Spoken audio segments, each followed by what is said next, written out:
Sunday school teacher of third graders was really excited. It was leading into Easter. She's talking about the empty tomb. And in her excitement, she just threw out a question. She said, when Jesus came out of that tomb alive after he had been dead, he came out alive, what do you think his first words were? And this little girl shot up her hand and jumped up, and just as excitedly as she said, she goes, I know. He stepped out and he went, ta-da! Before all the resurrection appearances that we're going to start going through between now and Easter, and there's several of them, first came the discovery of the empty tomb. And it became a turning point for Christianity. Even before they're fully aware of the resurrection of Jesus, there's something about that empty tomb discovery that not only has a turning point in history, it has a chance to be a turning point for you and I. Jesus has been talking about this from the beginning, that in 3 days I come back to life. In 3 days, and it went right over the disciples' heads. It's something that ancients even knew to look forward to, because 1,000 years before Jesus was born, it was prophesied it. Way back in Psalm 16, you, Lord, will not abandon me to the realm of the dead, nor will you let your faithful one see decay. How does somebody who dies not see decay? There has to be a resurrection. And so Jesus has been talking about this, and what the disciples missed, the enemies picked up on, by the way. Like just real quick, a little look at history here as we're told. John is writing in his gospel, but going all the way back to just the second chapter, John chapter 2. The Jews asked Jesus, what sign do you show us to prove your authority to do all this? And Jesus answered them, destroy this temple, and I will raise it up again in 3 days. They replied, it has taken 46 years to build this temple, and you're going to raise it in just 3 days? But the temple he had spoken of was his body. There in the temple court, Jesus, what authority do you have? And Jesus says, you tear down this temple. They're looking around them at the physical structure. It took 40 years to build this beautiful place. You're going to build it in 3 days? Jesus wasn't talking about the physical structure. He was talking about his physical body. It becomes more clear as he moves on in ministry. Matthew chapter 12. Jesus answered, for as Jonah was 3 days and 3 nights in the belly of the huge fish, so the Son of Man will be 3 days and 3 nights in the heart of the earth. Do you see he's becoming more clear? He gets even clearer than that. In Matthew chapter 16, from that time on, he began to explain that he must go to Jerusalem, suffer many things at the hands of the elders, the chief priests, the teachers of the law, and that he must be killed, and on the third day be raised to life. This is the teaching that went over the disciples' heads over and over again, which actually ends up leading to some really good evidence. But before I get there were people listening to Jesus who didn't miss what he was saying. The enemies of Jesus knew exactly what he was implying. Because after Jesus died, look what happens in Matthew 27. The next day, the chief priests and the Pharisees went to Pilate. Sir, they said, we remember that while Jesus was still alive, that deceiver said, after 3 days I will rise again. So give the order for the tomb to be made secure until the third day. The enemies of Jesus wanted to keep Jesus in the tomb for just 4 days. If they could keep him in the tomb for just 4 days, they could prove he's a fraud. And so they asked Pilate to send troops. Pilate does. He sends all these troops there. They asked for a big stone to be rolled in front of that tomb. It is. They asked for a Roman seal to be put around that so that nobody could tamper with it. All of that is done. And by angels who move back the stone, Jesus is revealed as having an empty tomb. The stone isn't rolled away to let Jesus out. The angels rolled the stone away so that you and I could look in. And that empty tomb is speaking today. And what does it say to you? Oh, we'll come back to that in just a moment. We're going to be in John chapter 20, starting with verse 1. Early on the first day of the week, while it was still dark, Mary Magdalene went to the tomb and saw that the stone had been removed from the entrance. Oh boy, do skeptics love to go after this information. They're not looking at it from ancient Jewish eyes. That's the problem. See, skeptics will say, well, the disciples came along and they overcame those Roman soldiers, and then they stole the body. And you need to know that no ancient Jew back then reading this verse would have come to that conclusion, and here's why. Because number one, Romans were the fighting unit of their time, so well trained. The disciples weren't trained in warfare. When Peter pulls out a sword and tries to kill a guy, he just cuts off his ear. They couldn't have been further away from trained to overtake a group of soldiers. So no ancient Jew would have gotten to that conclusion. And then skeptics say, well, they all fell asleep. The soldiers fell asleep. And again, the ancient Jew would not have bought into that because falling asleep is dereliction of duty. And if they would have done that, that would have been means of death for a soldier.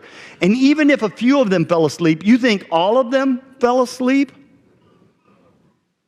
And if they're all asleep, how are they going to tell you the disciples stole the body? There's nothing more credible than a bunch of sleeping soldiers, right?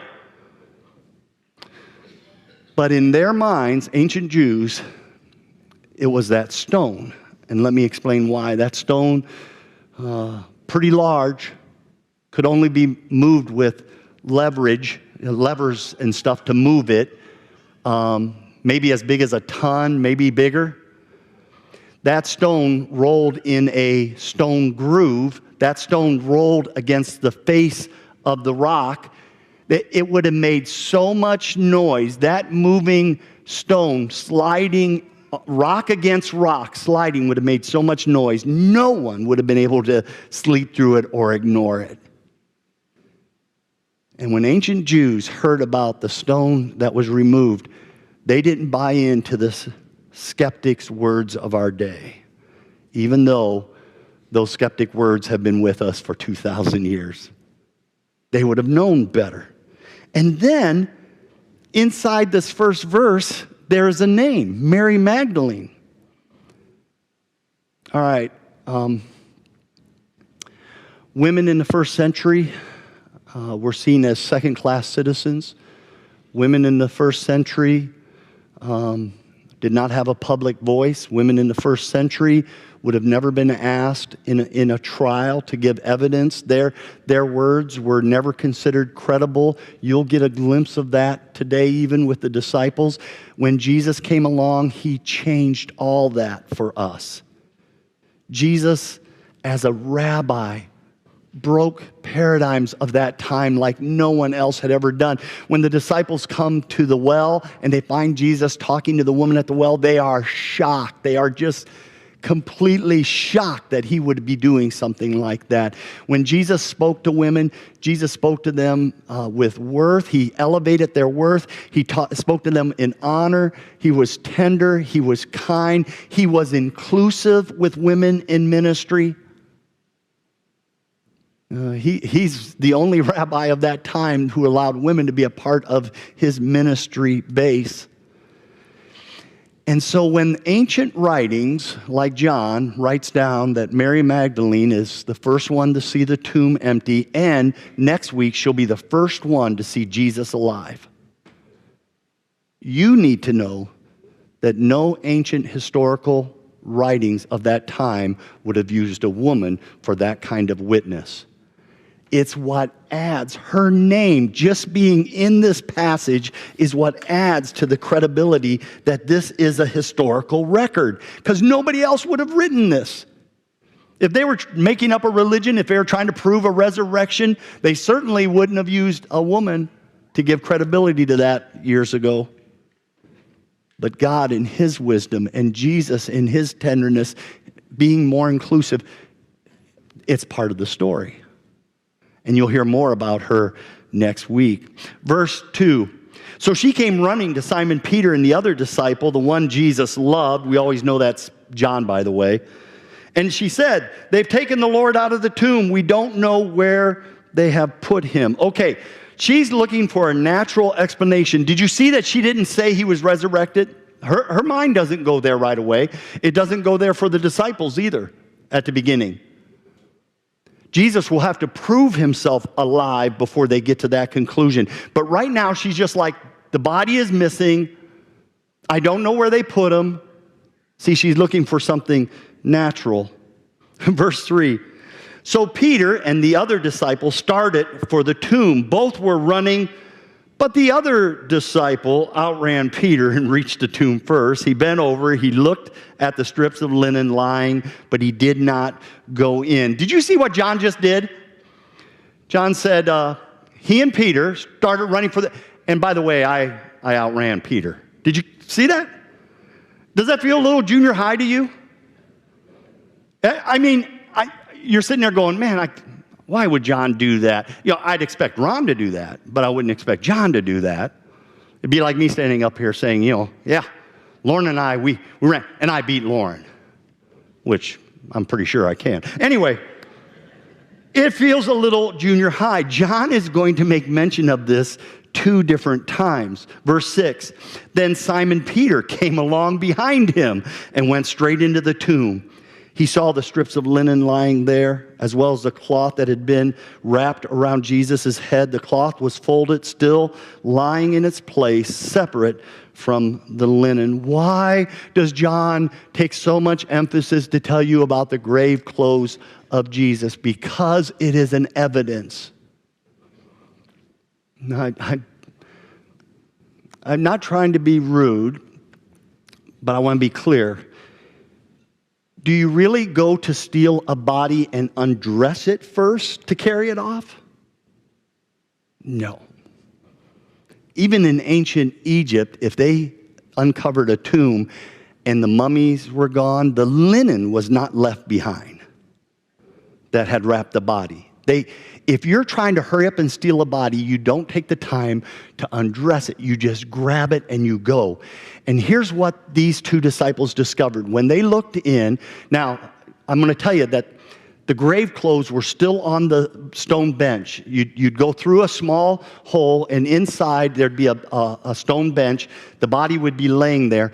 And the grave clothes were still there, right where the body was laying, except the grave clothes were flat. They were deflated, as if Jesus had just evaporated or passed through the clothing. We know he can do this, by the way, because later on, he passes through a closed door. Later on, he'll pass through a wall.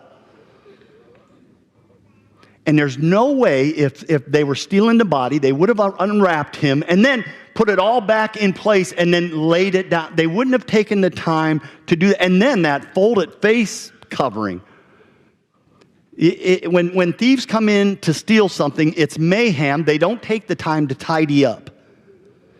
And so John gives a lot of emphasis because in the ancient Jewish mind, they would have read that and gone, whoa, wait a minute, what? It was all the clothes.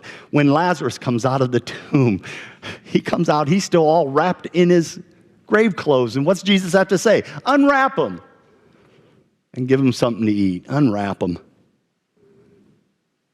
This is part of the unbelievable evidence of the empty tomb. Then finally, verse 8, finally the other disciple who had reached the tomb first, you like that?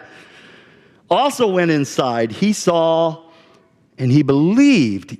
And then John gives this little detail. They still did not understand from Scripture that Jesus had to rise from the dead. Wait a minute.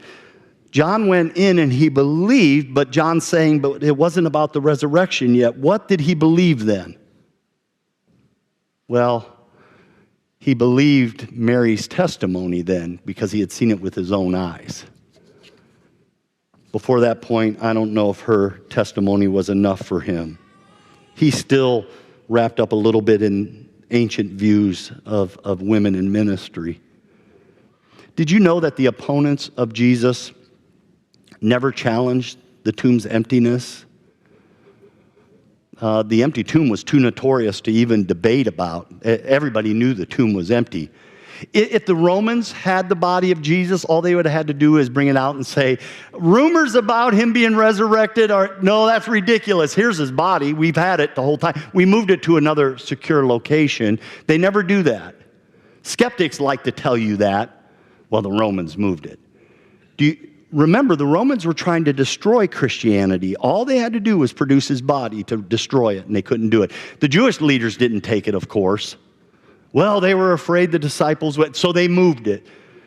The Jewish leaders wanted to destroy Christianity too, and they never could produce a body. Again, these are evidences that God just keeps throwing at us and throwing at us. That empty tomb is what actually makes Christianity rational.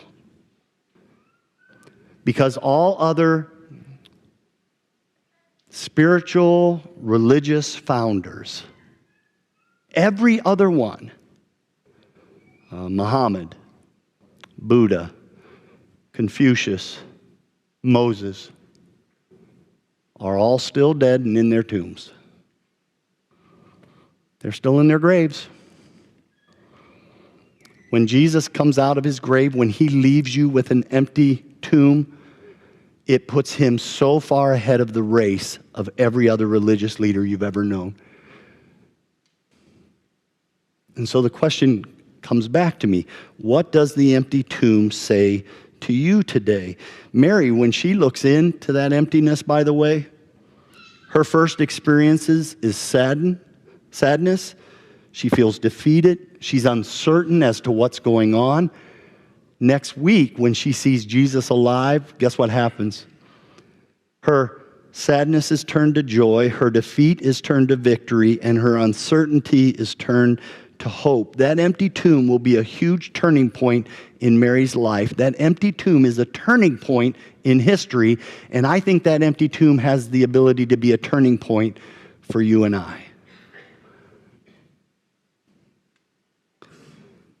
What's your world like right now? Well, the world is in turmoil. The nation is in recession. Incomes are stressed by inflation. People are struggling more and more with depression.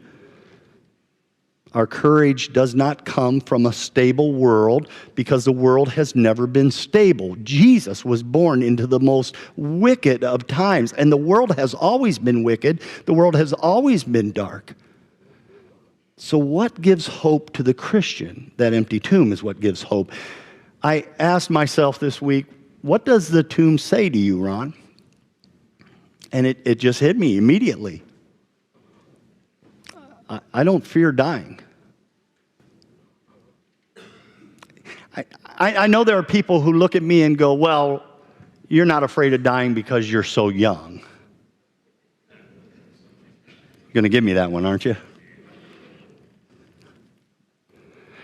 You know, here it is from my heart. A lot of fears come and knock at my door too. And sometimes I make the mistake of opening the door and letting one of those fears in. But there has never been the knock of death at my door that I have allowed into my heart that has scared me. I'm not afraid to die. And it's all because of that empty tomb. And you don't have to be afraid of dying. Yeah, well, there's so much uncertainty. No, Jesus removed that uncertainty. There's resurrection. Regardless of how you die, there's resurrection. That moment of death will feel like just a minute little second. You'll go from breathing air here to immediately breathing celestial air. You'll go from closing your eyes here to immediately opening your eyes in His presence. It will be just such a small little second. You don't have to be afraid of it. You can live your life with an unbelievable courage because of the turning point of this empty tomb. It gives unbelievable swagger to our walk. What do I mean by that? When Jesus came out of that tomb after being in there for 3 days, He came out with a smile and with a swagger in His walk that would have made John Wayne envious. And He looked at Satan and He said, is that really the best you got? Is that your best hit? Your best punch? Jesus took it. It's why our grandparents sang, because he lives, I can face tomorrow. Do you know that old song? Don't stand up. Just, if you know it, sing it with me here, all right? God sent his son. They called him Jesus. He came to love, heal, and forgive. He lived and died to buy my pardon. An empty grave is there to prove my Savior lived. Now sing loud, come on. Because he lived, I can face tomorrow. Because he lives, all fear is gone. Because I know he holds the future, and life is worth the living just because he lives. Because he lives, I can face this, and I'll get through it too. Let's stand together and let's sing.